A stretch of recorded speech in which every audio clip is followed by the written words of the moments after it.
तंज कसे थे कि हमारे यहाँ देश में तारीख पर तारीख मिलती है, जिससे जनता में निराशा भी हो जाती है। लेकिन कई बार ऐसा होता है ना कि जो माननीय न्यायाधीश होते हैं उनकी संख्या भी कम होती है और केसेस की संख्या लाखों करोड़ों में होती है। तो ऐसे में ये होता है कि मान लीजिए कि अगर कोई जेन्युइन ही कारण रहा हो, मान लीजिए कि उनकी तबीयत खराब हो गई हो या कुछ भी घर में ऐसा रहा हो जिसके लिए तो वो नहीं आ पाए, हम प्रथम से ऐसे बोल रहे हैं, तो पहले तो जो पॉजिटिव बात है वो सोचेंगे हम लोग कि चलो ऐसा हुआ है। लेकिन फिर चूँकि 1.5 महीना से ऊपर हो गया है, हमारे जो परीक्षार्थी हैं वो यहाँ गर्मी बाग में नाले के किनारे पर पड़े हुए हैं, मच्छर काटा सभी काट रहा है। तो ऐसे में सिस्टम में एक संवेदनशीलता भी होनी चाहिए कि जल्द से जल्द जो है सुनवाई हो, क्योंकि कहा गया है ना कि अगर न्यायिक प्रक्रिया में देरी होती है तो एक तरह से वो न्याय नहीं होता है, क्योंकि जब सही समय से न्याय ही नहीं मिला तो बहुत सारी चीज़ें खत्म हो जाती हैं। और दूसरे हम लोग देख रहे हैं कि बीपीएससी जो है लगातार ताबड़तोड़ जो है अपने कार्रवाई को जो है आगे बढ़ाते जा रहा है। मतलब जैसे रिजल्ट निकाल देना, फिर वो कह रहा है कि मार्च अप्रैल में हम मेंस भी ले लेंगे। तो जाहिर सी बात है कि जो परीक्षार्थी यहाँ बैठे हुए हैं उसमें हताशा भी आएगी, बेचैनी भी आएगी कि कुछ लोग पढ़ रहे होंगे और हम लोग यहाँ पर जो हैं, जबकि इसमें कुछ सिलेक्टेड भी हैं जो पीटी में हैं। तो ऐसी स्थिति में होना ये चाहिए था कि एक संवेदनशील मामला है और जल्द से जल्द इस पर तारीख पड़े। बाकी हम अपना बताएं कि हो सकता है कि जेन्युइन कारण भी हो, लेकिन एक ये भी होता है अगर हम दूसरे पक्ष में जाते हैं, जब तारीख पर तारीख मिलने लगती है तो कहीं ना कहीं लोगों में निराशा व्याप्त होती है। और एक सबसे दिक्कत वाली बात क्या होती है कि उसके बाद जो है सिस्टम पर से लोगों का भरोसा उठने लगता है। तो इस इकबाल को बनाए रखना चाहिए। और आपने देखा होगा कि जैसे हम लोग का रहता है ना कि कहीं न्यायपालिका पर भरोसा तो नहीं ये हो रहा है, कम तो नहीं हो रहा है। तो आपने देखा होगा कि अभी माननीय सर्वोच्च न्यायालय ने बीपीएससी चेयरमैन के मुद्दे पर जो है बिहार सरकार को नोटिस भेज दिया। तो अगर ऐसा रहता कि माननीय न्यायपालिका के प्रति अगर हमारा विश्वास कम रहता तो होता कि नहीं होता कि उस दिन खारिज कर दिया जाता मैटर को, जाओ हम सुनेंगे ही नहीं मैटर को, तो एक बड़ा धक्का लगता। लेकिन ऐसा तो नहीं हुआ।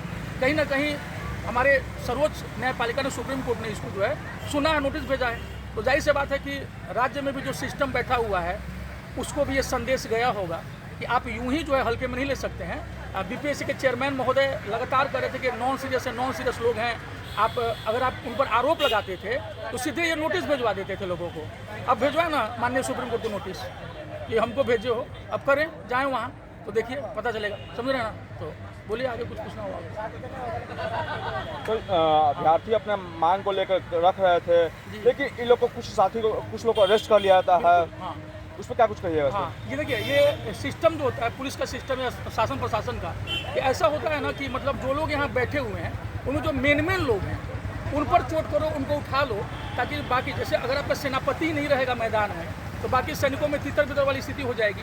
लेकिन चूंकि सभी यहाँ पर पढ़े लिखे छात्र हैं, नौसिखुआ नहीं है, तो आप समझिएगा कि 1942 में भी ऑपरेशन 0 आवर चला करके 8-9 अगस्त की रात्रि को कांग्रेस के जितने बड़े बड़े नेता थे सबको गिरफ्तार कर लिया गया था। तो कहा गया कि जाओ अब आंदोलन कमजोर पड़ जाएगा, लेकिन आंदोलन कमजोर पड़ा नहीं। कांग्रेस के सेकेंड लीड के नेता आगे आ गए, जो सेकेंड पंक्ति के जो नेता थे वो आ गए, और सेकेंड लाइन में जो है हमको मिल गए लोकनायक जयप्रकाश नारायण, राम मनोहर लोहिया जी, अरुणा आसफ अली जी, इस तरह के नेता आ गए। तो अगर उनको लगता है कि हम किसी मेन व्यक्ति को उठा करके रख देंगे जेल में तो इससे सत्याग्रह कमजोर पड़ जाएगा, तो हमको नहीं लगता है, क्योंकि यहाँ पर लगभग लोग पढ़े लिखे हैं, ठीक है। और अगर इनको सही से मौका दिया जाए तो हो सकता है कि अनुमंडल संभाल ले एसडीएम और डिप्टी एसपी के रूप में। तो उन छात्रों से आप सोचेंगे कि ये जो है रोड चलते लोगों का, नॉन सीरियस लोगों का समूह है जो यहाँ बैठा हुआ है, तो हमको लगता है कि फिर ये सिस्टम की भी बेवकूफ़ी होगी। कुछ पहले छात्र लोग से अपना एकता दिखा रहे थे। हाँ। और इसमें से 29 लोगों को पकड़ा जाता है, और 29 लोगों को मैंने सभी लोग को मोबाइल जब्त कर लिया जाता है। हाँ। मोबाइल अभी भी तक जब्त है। हाँ। उस पर लेकर के मेरी बात हुई थी दूसरे थाने में, हम खुद भी मौजूद थे सचिवालय थाना में, तो उसमें था कि अब जाओ अपना कोर्ट से आप लोग छुड़ाना। तो ये सब तो देखिए ज्यादती होती है कि कोई एक जेन्युइन मुद्दे को लेकर के लोग गए हैं। ऐसा नहीं था कि कोई बहुत बड़ा रोड जाम हो गया था। हम देखे हैं कि जब जब ये लोग गए हैं तो साइड से गाड़ियाँ निकलने दे ही रहे थे, ठीक है। जब कोई व्यक्ति यहाँ बैठा रहेगा आप सुनिएगा ही नहीं। तो कहा भी गया है ना कि अगर सड़कें जो है सुनसान हो जाती हैं तो समझिए कि हमारा लोकतंत्र का इकबाल भी खत्म हो जाता है, ठीक है। तो वो जिंदा रहना तो जरूरी है। तो जो चीज़ आप लोग पढ़ाते हैं हम लोग को इंडियन पॉलिटी में, ठीक है, सिविक्स में, कि अगर जो है हमारे लोकतंत्र को जिंदा रखना है तो आवाज़ तो हमको उठाना ही पड़ेगा। तो आवाज़ अगर हम यहाँ बैठे रहेंगे तो छोड़ देंगे आपको, तो कह देंगे मरते रहो तुम लोग 10 साल तक यहाँ पर, हम सुनने भी नहीं लगेंगे। उस दिन देख रहे थे एक जो थानाध्यक्ष महोदय थे बोल रहे थे कि भाई जाके लगा लो ना फांसी, वहाँ हमको क्या फ़र्क पड़ता है, जो करना है वहीं करो, यहाँ पर मत आओ। ये हमारे सामने वो बोल रहे थे, जो हम ऑन कैमरा बोल रहे हैं, हमको बहुत फ़र्क नहीं पड़ता है इन सब चीज़ों से। तो आप देखिए कि फिर छात्र क्या करेंगे, ठीक है। वो कहीं ना कहीं जाएंगे कि भाई हमारी सरकार हमारी बातों को सुने। लेकिन फिलहाल क्या है कि मैटर जो है सब जुडिस है, माननीय पटना उच्च न्यायालय के समक्ष है और हम आशा करते हैं कि न्यायपालिका जो है वो न्याय करे, क्योंकि कई ऐसे मुद्दे हैं समझिएगा जिस पर जो है बहुत तगड़ा पॉइंट बनता है। जैसे बीपीएससी ने प्रेस कॉन्फ्रेंस करके कहा, इनके जो सचिव महोदय थे और बाकी जो लोग रहे होंगे 3-4 लोग, कि बताइए हमारे इतने कर्मठ कर्मचारियों की योग्यता पर सवाल उठाया गया। अरे यार तुम्हारा जो पेपर सेक्टर है वो पूछता है कि कर्क रेखा किस राज्य से गुजरती है, टॉपिक ऑफ कैंसर, और वो 2015 नवंबर वर्ष 2000 के पहले जो है वो बिहार हुआ करता था, अब वो झारखंड है। तो तुम्हारे पेपर सेक्टर को ये भी नहीं पता है कि कर्क रेखा अब जो है बिहार से नहीं झारखंड से होकर गुजरती है। और ऐसे न जाने कितने सवाल हैं जो मैं अभी समझ आ रहा है। सर 2023 में जनगणना जितने लोग पकड़ाए हैं, मैंने एक रमांशु सर 2 लोग पकड़ाए अभ्यर्थी लोग, उन लोग पर धारा कौन सा लगाया सर? देखिए 7 धाराएं टोटल लगाई गई हैं, ठीक है। तो एक 190 है, ठीक है, 190 एक है, 189 यानी 189 का 5 है, ठीक है। उसके बाद 132 है, 352 है, 60 का 1 है, जो मतलब हमको अभी तक याद आ रहा है इतना।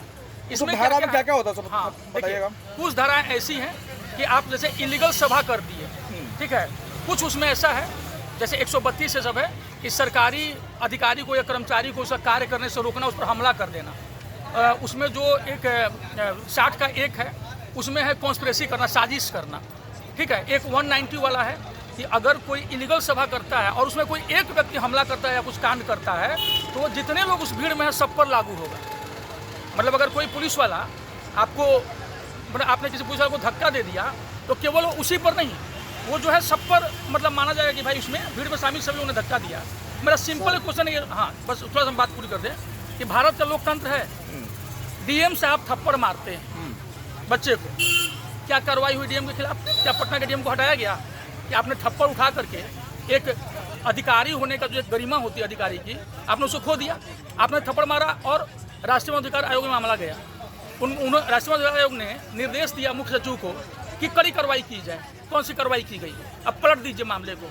अब अगर पलट के कोई मार दे किसी को भी, सिंपल आप एक मतलब एक सरकारी चपरासी को आप हाथ उठा दीजिए तो आपको जेल भेज दिया जाएगा।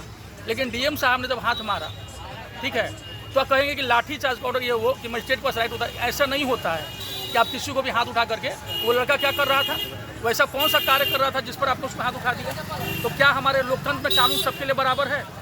इससे तो यही साबित होता है ना कि कानून बराबर नहीं है, किसी को कुछ स्पेशल प्रिविलेज दिया गया है। तो सीधे सीधे बाबा साहब अम्बेडकर के संविधान का जो अनादर है। हाँ बोलिए अब आप। और हमारे ये कहना है छोटा सा लास्ट सवाल, हाँ हाँ, जो कि हमारे जितने भी बीपीएससी छात्र जो हैं वो अपना हक और अधिकार मांग रहे हैं। बिल्कुल मांग रहे हैं, न कि वो कहीं से चोरी डकैती और कहीं अपराधी वो थे, कुछ नहीं। हाँ। जिस तरह से उनको उस ठंडी में पानी के जो बौछार करके जो लाठीचार्ज किया गया, क्या वो कौन सी अपराधी थे बीपीएससी के छात्र? हाँ देखिए, और सबसे बड़ी बात क्या है कि पूरे आप सत्याग्रह में देखिए कि गांधीवादी तरीके को अपनाया गया है। पूरे सत्याग्रह में आपने किसी भी बच्चे को नहीं देखा होगा कि कोई हाथ उठाया या कुछ वैसा बोल दिया, ठीक है, ऐसा कुछ भी नहीं हुआ। ये सीधे सीधे ऐसा लगता है ना कि ब्रिटिश उपनिवेशवाद से जो चीज़ें हमने लेगेसी में लिया है परंपरा में, उसमें कई चीज़ों को उसमें हमने पुलिस प्रशासन के इस ब्रिटिश रवैये को भी जो है ना विरासत में ले लिया है। कई ऐसे कानून बनाए गए थे जिसमें कि ब्रिटिश उपनिवेशवाद की बू आती थी, महक आती थी, और लगता था कि यार ये तो ब्रिटिश का कानून है। ऐसा लगता है कि जैसे कि किसी को क्रांतिकारी को दबाना है, मारना है, पीटना है। इस आप देखेंगे कि 1 जुलाई 2024 से लागू हुआ बीएनएस, उसमें भारतीय दंड संहिता के दंड पिनल को हटा करके न्याय लाया गया है। लग रहा है आपको कि न्याय हो रहा है? नाम तो आपने कर दिया बीएनएस, कानून के तेवर से आपने पट्टी भी हटा दी, जब दिख रहा है सब कुछ, ठीक है। वो पट्टी पहले इसलिए थी कि हम मान के चले कि भैया हम कुछ नहीं देख रहे, हम न्यूट्रल हैं। अब तो आप हटा दिए हैं, तो अब तो आप सब देख रहे हैं कि क्या हो रहा है।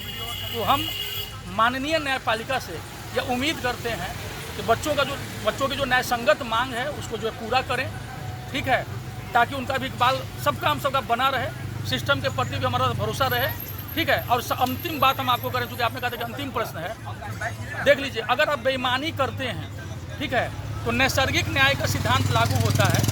आप यहाँ पर तो बेईमानी कर लेंगे, लेकिन जब जीवन का अंत आएगा ना तो सारा कुछ निकल जाता है, सारा धन यहीं रखा रह जाएगा। और जिसके लिए आप इतना लूट खसोट मचाए हुए हैं ना, पता चलेगा कि वो अपनी पूरी ज़िंदगी भी नहीं जी पाया। तो इसलिए बच्चों की आह कम से कम मत लीजिए और कानूनन जो न्याय है उसको दीजिए। ठीक है, वरना जितने दिन लोग यहाँ सड़ रहे हैं ना वो सब निकलेगा। हमने देखा था एक लड़के को मार दिया ऐसा लाठी चार्ज में कि 2 जगह से उसकी हड्डी टूट गई है। कल को उसी पुलिस वाले के बच्चे को अगर कोई दूसरा पुलिस वाला मारेगा ना आज से 20 साल बाद, तब उसको समझ में आएगा कि उसके इस लड़के की 2 जगह से हड्डी टूटी है, उसके बेटे की 10 जगह से हड्डी टूटेगी ना, तब समझ में आएगा। तो आप यहाँ तो लंठाई दिखा सकते हैं, लेकिन उसकी अदालत में आप लंठाई नहीं दिखा सकते। कानून से लड़ेंगे ना सर, अगर उनके बेटे बिल्कुल की हड्डी टूटेगा तो वही तो फिर वही हाल होगा उनका, तब समझ में आएगा। इसलिए तो हम बोल रहे हैं ना, इससे तो बोल रहे हैं कि उनको ये समझ में आना चाहिए कि न्याय दो, ताकि कल को तुम्हारे बाल बच्चों के साथ बुरा ना हो। सर रहमांशु सर और जो अभ्यर्थी जो हैं कब तक छूटेंगे सर? देखिए, सबसे पहले तो हम बता दें कि हम बहुत जगह रहमांशु सर का नाम देखते हैं रहमांशु, उनका नाम रहमांशु नहीं है। वो रहमान सर के चलते सब रहमांशु जोड़ के बोलने लगे की आदत हो गई है। उनका नाम रहमांशु है, RAMANSHU। तो पहले तो जितने मीडिया बंधु हैं उनको हम बोल दें कि रहमांशु लिखना अब बोलना छोड़ दीजिए, he is not Rahmanshu, he is Rahmanshu. और आज जो है कल ही होना था उनके ये पर, तो कल जज साहब करंट ड्यूटी पर थे और छुट्टी पर थे, इसलिए जो है वो दूसरे जो लिंक्ड जज होते हैं उनके कोर्ट में नहीं गया। आज फिर उन्हीं के ये में था, जो जज साहब जो उस दिन भेजे थे उनको जेल भेजे थे, तो उनके यहाँ पर था।